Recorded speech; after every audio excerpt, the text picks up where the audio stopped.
AI becomes the tool so that the entrepreneur who's good at, has got an idea, who's got the drive, but lacks, some particular skills that would be required, whether it's marketing, whether it's bookkeeping, whatever, AI can fill in those gaps. What is the place of Africa in the geopolitics? If you look at the resolution, for us, it's about inclusivity and it's about trust. We can't not attempt to leverage on the power of AI to actually level a playing field for people with disabilities, because the low-hanging fruits around how AI could enable people with disabilities are already available. When you look at the measure of countries that can actually do this, it's Kenya. Compute, talent, and data. Especially the compute piece, because we're 93% clean green energy. Technology is really the game changer, and it wasn't until the last 4, 5, 6 years that the technology infrastructure in Africa was robust enough that it could support the kind of digital work. Be comfortable, we are losing 75 million jobs, but we're creating 133 million more. Where will you be? On the loss or on the gain?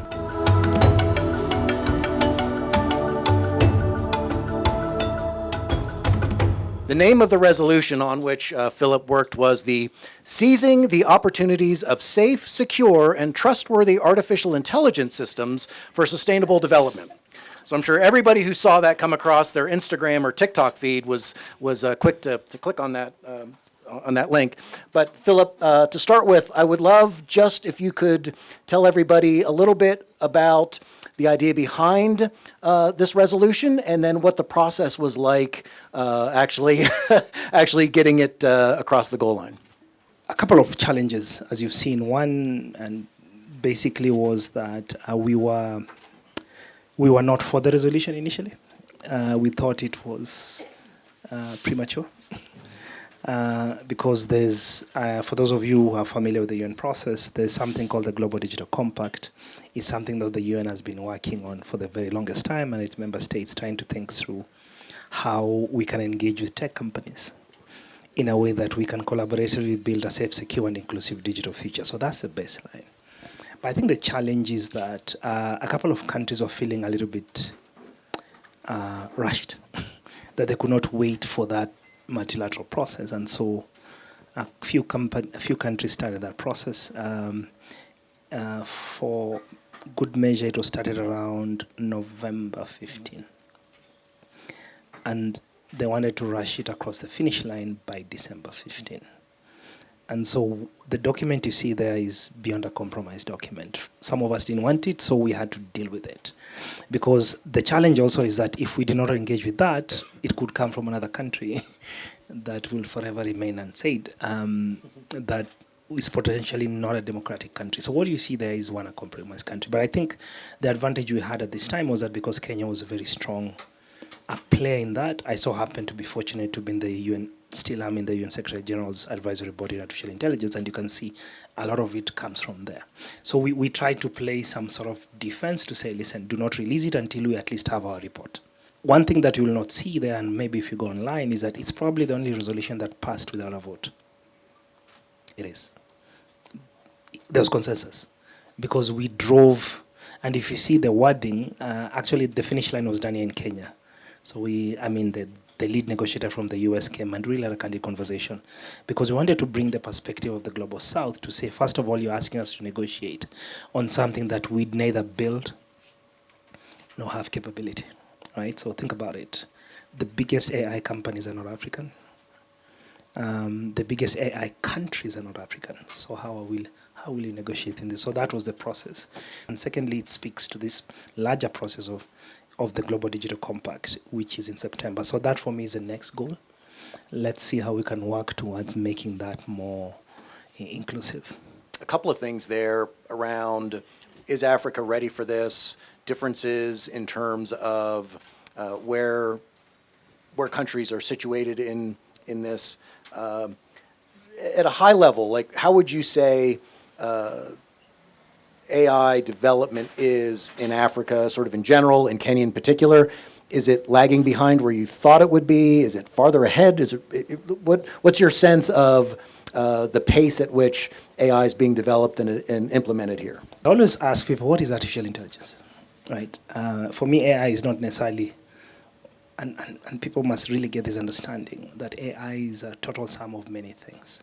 It's not one particular thing. So when people tell me AI, I always kind of these days just take it with a pinch of salt because it's a buzzword, so people like to put it everywhere. AI and juice, I see juice there, could be AI, juice AI, you know. So I think I would look at the world in different sort of pieces. First of all, the AI we're talking about now, the artificial intelligence, which is really generative artificial intelligence, is not the AI we had in 2022. So let's get that very clear.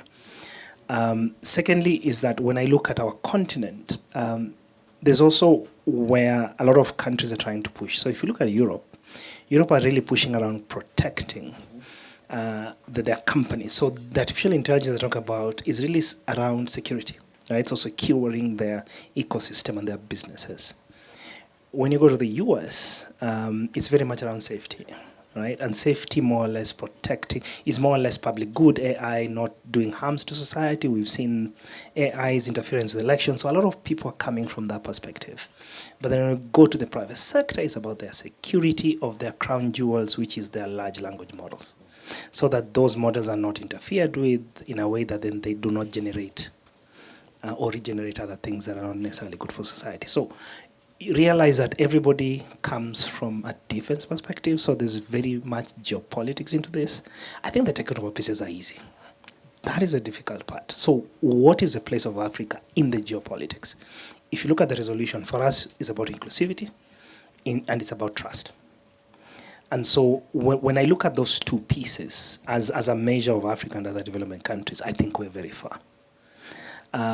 Because how do we ensure that we're inclusive? Because we are not even inclusive in the current technology. So how will you be inclusive in generative artificial intelligence? I always tell people we have to be a little bit honest with ourselves.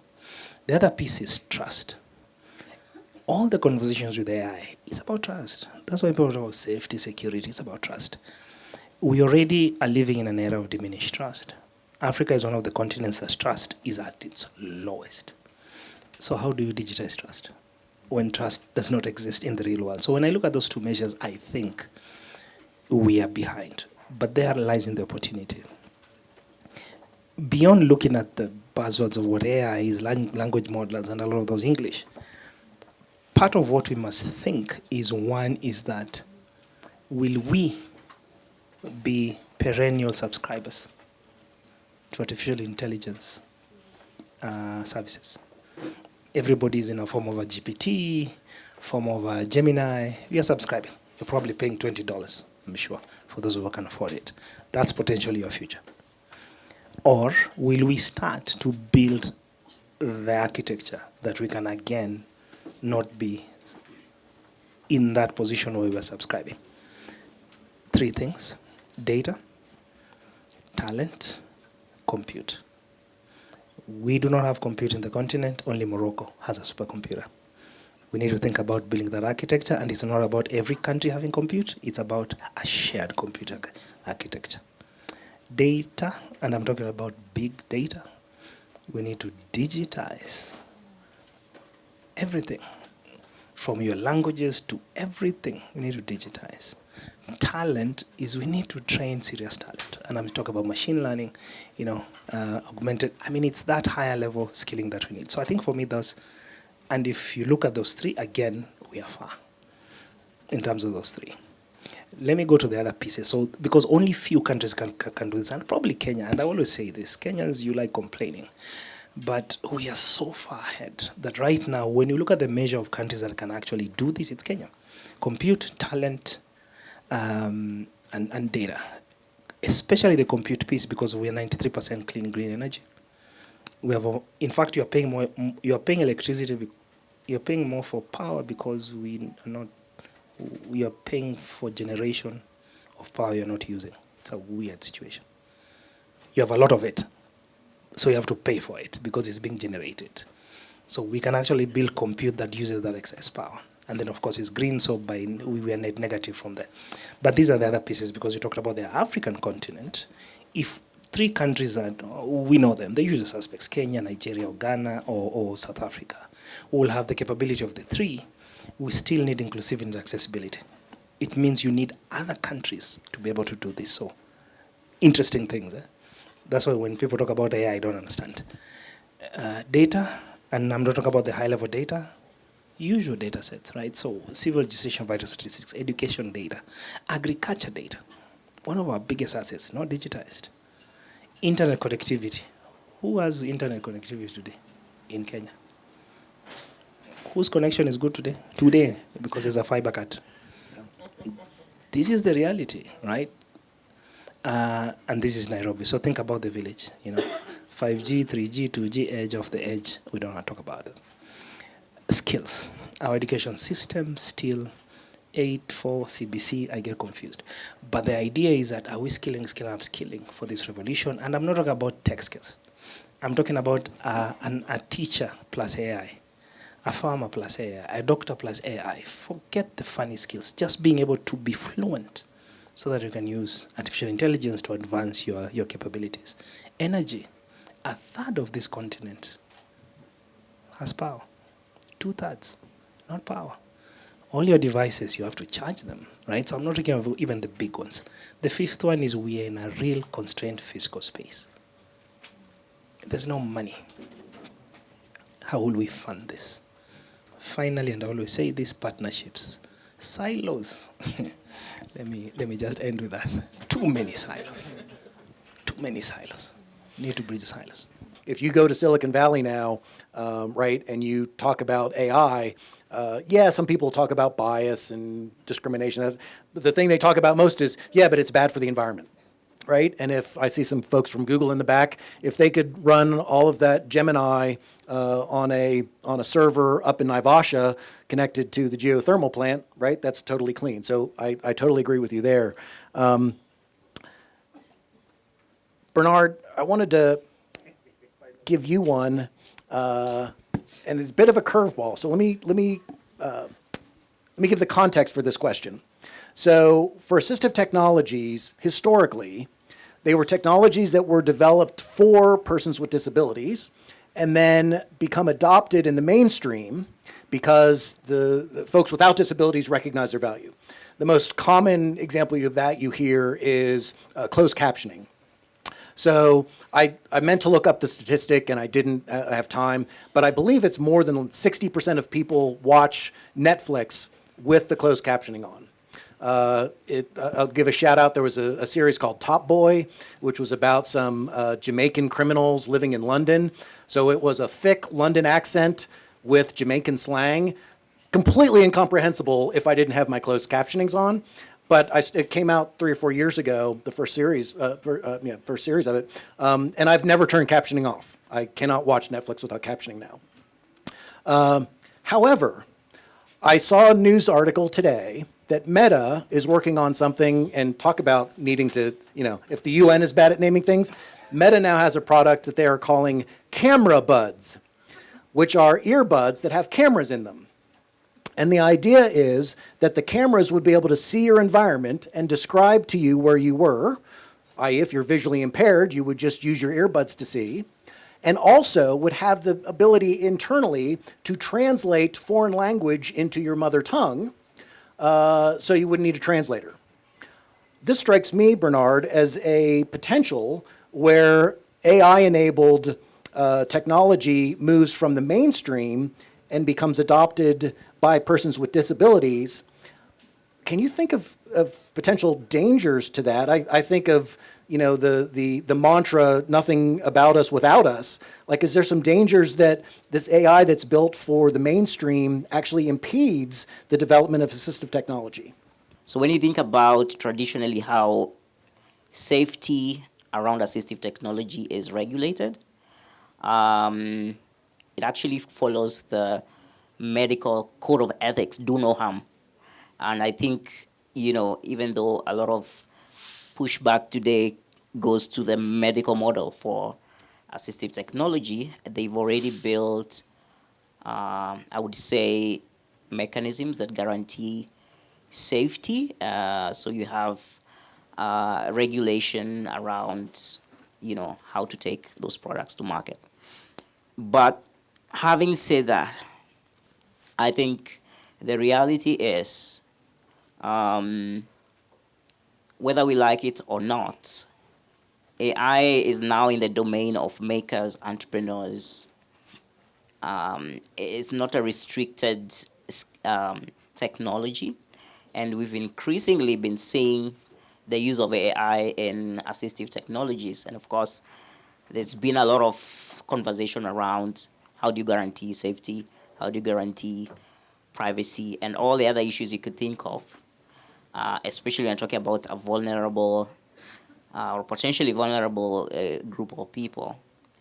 And while we don't have all the answers, and while we don't know actually what some of these potential dangers are actually going to be, we can't not attempt to leverage on the power of AI to actually level a playing field for people with disabilities, because the low-hanging fruit around how AI could enable people with disabilities are already available. I really love the idea you gave around looking at AI as a companion, right? Where even you could look at AI as a, like a technology used to build assistive technology, but also look at AI also as a technology in itself that people with disabilities could already start using. And then ask yourself if it's about communication, if it's about work, if it's about coding. We do have solutions now that can really help break some of the barriers that have been there, especially in the digital world for a long time. And for me, that's where I see AI being a game changer. And then the question then becomes, what are we doing to empower people with disabilities as AI users? Because some of the things that are probably very difficult to do if you have a disability, like coding, for example, is a keyboard-based input method, right? So you have to be good with your fingers. But we now know with voice-aided AIs like Copilot and others, you could actually type with your voice.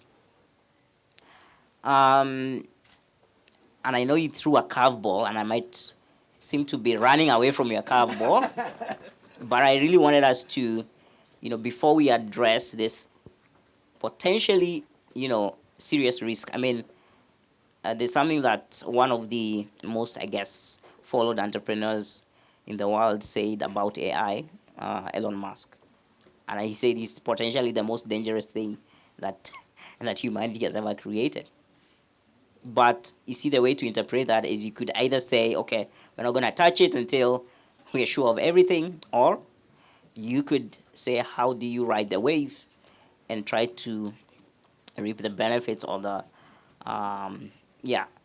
do what I feel for me, it will come down to, can we look at some of this, how to address some of these potential dangers from a different lens, not from the lens of the technology, but to say, if somebody wants to leverage on AI to do harm, it's not because the AI is bad, it's because they are a bad person. So how do you start addressing the risks around AI by making sure that bad people cannot easily mess up AI for those who need it? So that was I would say you leaned into that curveball a little bit. But you did bring up something really interesting, and given the fact that, Next Step Foundation, we're not just about training people, right? We want to get people jobs. Training is good, but it's not an end in and of itself, right? The point is to get people employed. And you brought up an interesting point, right? Lots of people have talked about AI as a job killer, right? Nobody's going to have a job anymore with AI. But there's also a world in which AI actually enables employment in general, and in particular with persons with disabilities. You brought up the coding example. Are there other ways you can think of where AI actually In fact, so this conference I was at this weekend, there was a German academic who brought up some academic research, real research, where they were doing A/B testing, control groups, and what they found was when this was, for example, there was a study that was with BPO employees. The employees that performed the best had very little effect when they added AI to their workflows. But the employees who performed the worst employees, when they added AI to their workflows, they actually leveled up to the best employees. Are there examples like that you can think of with persons with disabilities, where AI actually enables them to get jobs they otherwise would not be able to get? When you look at people with disabilities, the barriers we face around everyday tasks are because of how things have been designed. So we design for, a use case that doesn't incorporate a person with disability. When you look at AI, on the other hand, one of the key features of AI in terms of adoption, in terms of use, is reducing complexity, like just making tasks way much simpler to achieve. And I think that's where the magic lies. So if you're talking about, for example, a challenge like, and this is general, I think everybody might actually have this problem, is that, resume writing, especially for, if you're out of college, it's your first time to apply for a job, one of the things you have to have is a resume, right? But you can ask a lot of the employers in this room, and they'll complain to you about bad resumes. And to make it worse, employers today also use HR systems that actually use AI for screening.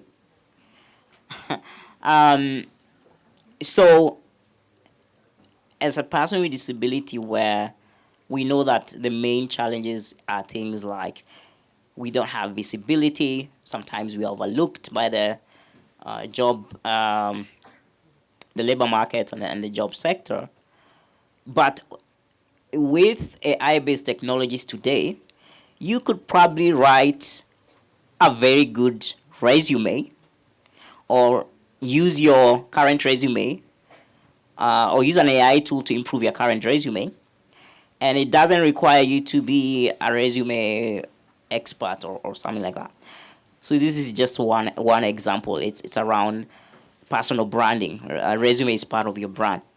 And that's a very practical way in which anybody could leverage on AI to have a good resume, maybe get rid of the common mistakes or errors. But I feel like the potential is way above resumes. Think about coding. I've just mentioned the example of, using alternative input methods like voice. Think about the idea of, if you're talking about productivity, workplace productivity, there is a lot of AI tools right now that can enable you to be very productive at your work. So the way I see it is that, especially for groups of people that are vulnerable, have traditionally been marginalized, like people with disabilities, women, and other groups. The upside of AI here could be equalizing or getting them to a level where they are competing at the same level. And I think for people with disabilities, this is extremely important. Philip, I wanted to ask you, so the UN resolution talks about data. Talks about data in several places, but there's actually a whole paragraph that's just on data.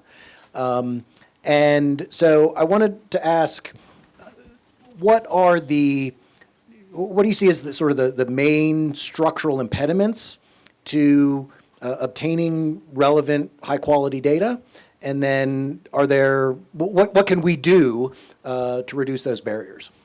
The first thing, if you think about data, is actually defining what data we're talking about. Because the issue is always prioritization, right? So, and that was the challenge with the resolution, and that's why you see at the end we talked about sustainable development. we actually had to define what data we are talking about, because data exists, but for us it doesn't make sense for us. Self-driving cars don't make sense in Africa. Satellites that are trying to find Jupiter doesn't make sense. We want satellites that look down. So you can get data about Jupiter, but strange enough, you can't get data around our ecosystems here. So I think the first thing was to define what development data is. So that's the first question. And we never agree on this a lot. So the second thing is that development data is expensive. In most cases, it's not lucrative. You're talking about marginalized communities, you talk about persons with disability, it doesn't make you money. So you find data that exists is economic data, right? And that data is what people want to use to make money out of it so they can invest in it. And so the issue we find is that can people actually invest in data that matters? Issues around agriculture, food production, food value chains, that's not lucrative. Or marginalized communities, nobody wants to sort of invest in data around the borders, right? Around marginalized communities, because there are just not many people. People don't want to invest on data in the rural areas because they probably don't pay enough taxes as a city of Nairobi. So you potentially have an addressing system for Nairobi and not necessarily an addressing system for upcountry. So I think it's those choices we're seeing, that people need to invest in data, not for profit, but for public good, right? So I think for me that has been the issue, and it seems to be the conversation we keep on advocating for. And as you've seen, we're trying even to be a little bit smarter to say, listen, can we use artificial intelligence to actually use proxy indicators for us to be able to collect some certain amount of data sets? The other piece that you're seeing there, and potentially you see it in Kenya, is an innovation when we're talking about data values. This is really our innovation. So there's a conversation I'm having now around the sector working group that we are saying, can we assign value to data? So we're calling it data values. A quick example is that if you look at a telco, telcos have masts across the country, right? So their CDR data, right, or the customer, or that record, I'm trying not to be very technical, is that record. So you have a mast, for example, here where we are at Office Park, that by its very nature collects weather data. But that weather data is just for boosting the signal in case there's a problem with the weather. Yet there's a farmer down there who requires that data for his food system. It is of no value to that company, but is extremely valuable for that farmer. So these are some of the things that, if in that resolution we're trying to put out there, because we're talking about, yes, we want to regulate on data, but can we think about data governance?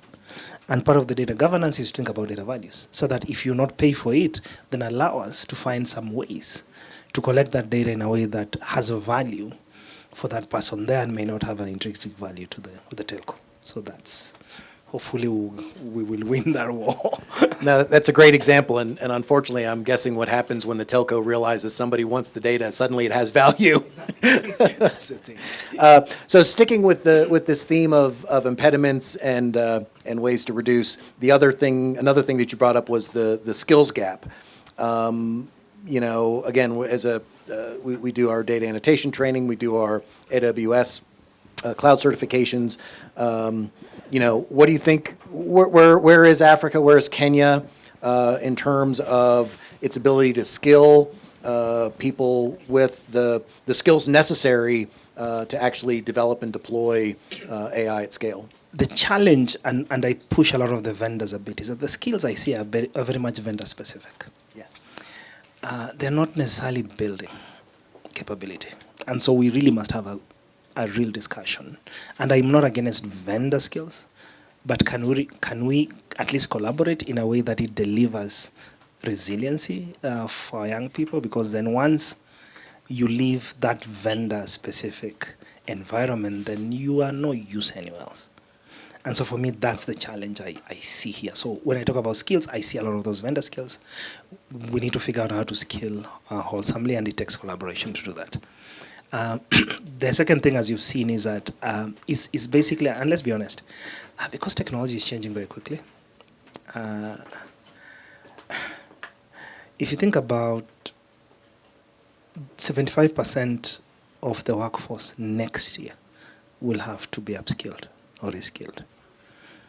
So what baseline are we working with?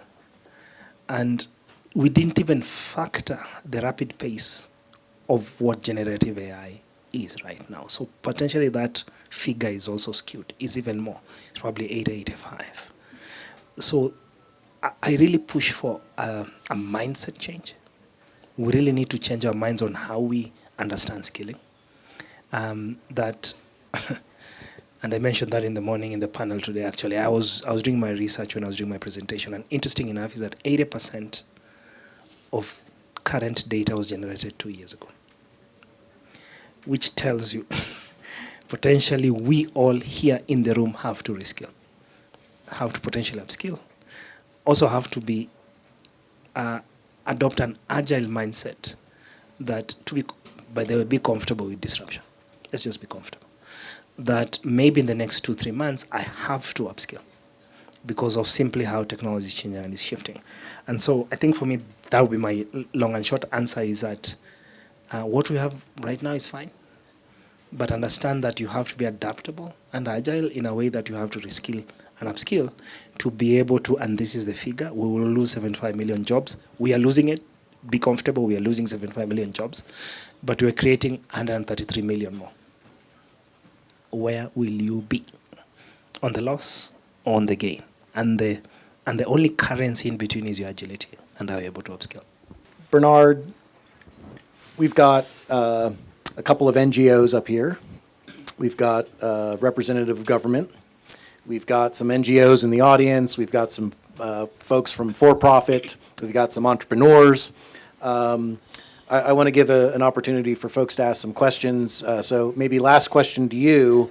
What do you see as, sort of the best opportunities for the folks in this room to collaborate to realize this vision of, delivering AI for Africa, built by Africans to solve African problems? If we want to collaborate, then we have to share information or be willing to, as an NGO or as an entrepreneur or government,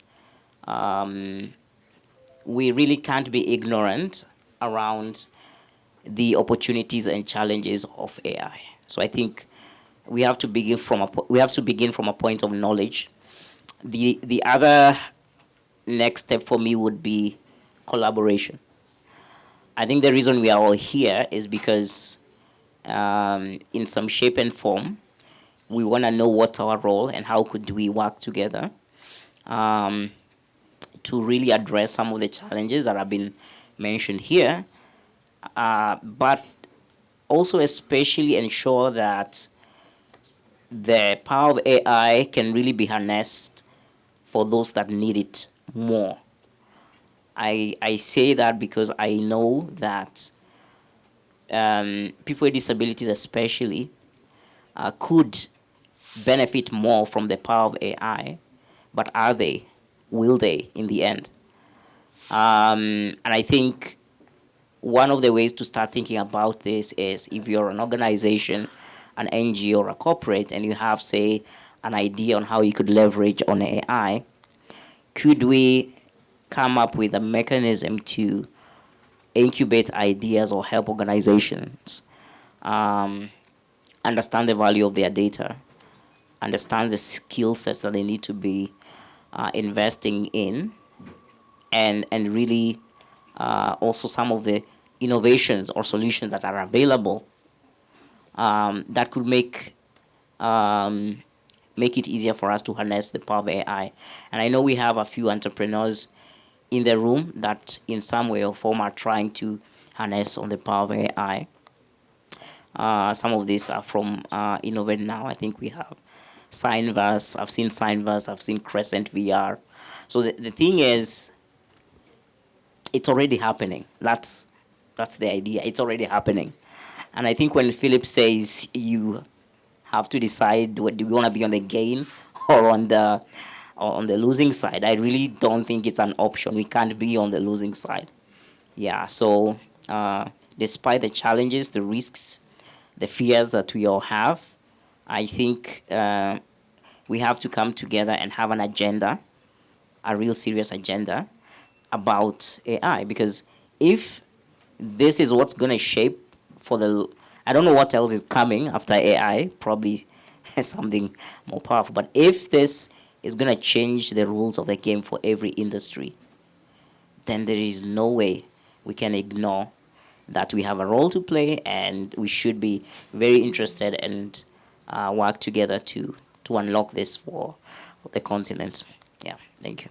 My name is Maureen Mora, and I work with Somo Africa. We support micro and small entrepreneurs in low-income areas.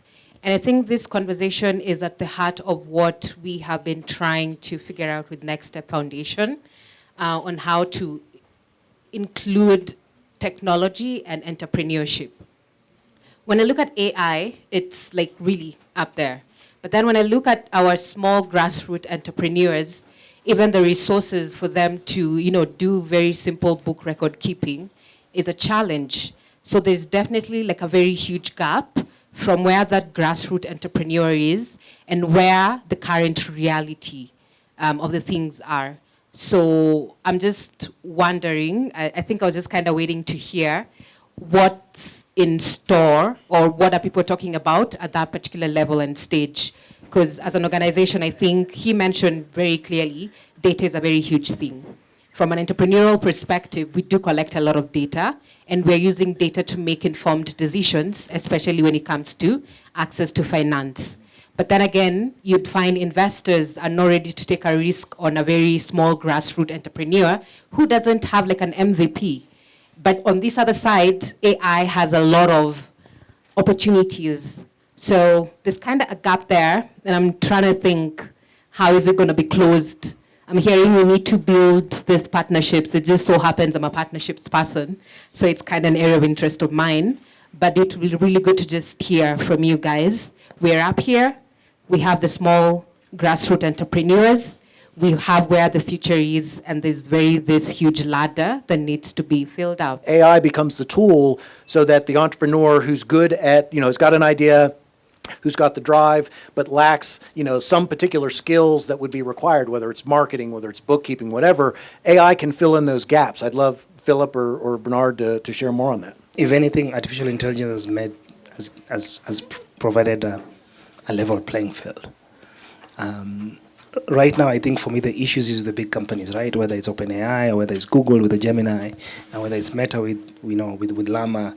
So we're seeing more or less the big tech companies trying to offer the best service and the best capabilities and possibilities, which is good, right? So it's giving us a lot of options in terms of which potential technologies we can leverage depending on where you are. We don't have to build it, and that's what I'm saying. You're not here or here. Anybody who tells you you're here is lying. The second part is, as a small and medium enterprise, you don't have systems, you don't have legacy issues. These big companies have to think about tearing down infrastructure and all that. So again, you have more capability to be agile, and you potentially have a lot of options. So I would, again, it's a mindset thing. I think about how do you leverage on technology to improve or to solve a problem. Forget the technology. And as I said, that's why I say AI, when people talk about AI, I worry a bit. I'm more or less keen on what is the challenge, what are you trying to solve, and what can you leverage out of that technology to solve it. Technology is not the solver, it is you leveraging. If you have AI, if you are the best, we can all have the same GPT here, but how we prompt is different. And the options that come out of it is different. So that's my point, right? So please, you're not down there. It's to the extent of how do we check that we do not misuse AI. But for me, the biggest issue is the misuse. Not using it is a far worse crime than misusing it. So for me, it's just understand where you are. Do not deviate and expect AI to do everything for you. See what works for you and leverage out of it. I would really, really, really, really insist on that, because that is the reality. And guess what? You don't have to buy expensive things anymore. I can prompt with my little phone. My colleagues from Google, they are trying to build an Android platform that works on a cheaper phone that has AI embedded into it. They're doing all the work, so what's your problem? Wait for them to do it. So I think it's the best time to be an entrepreneur. I don't have to say, I really, really, really wish this was 15 years ago when we were starting. As an entrepreneur, please have that mindset. It is really, really the best time to be, because you do not have to build any big infrastructure. You do not have to have a resource-intensive company. You can be exponential with very little. You just have to get your mindset.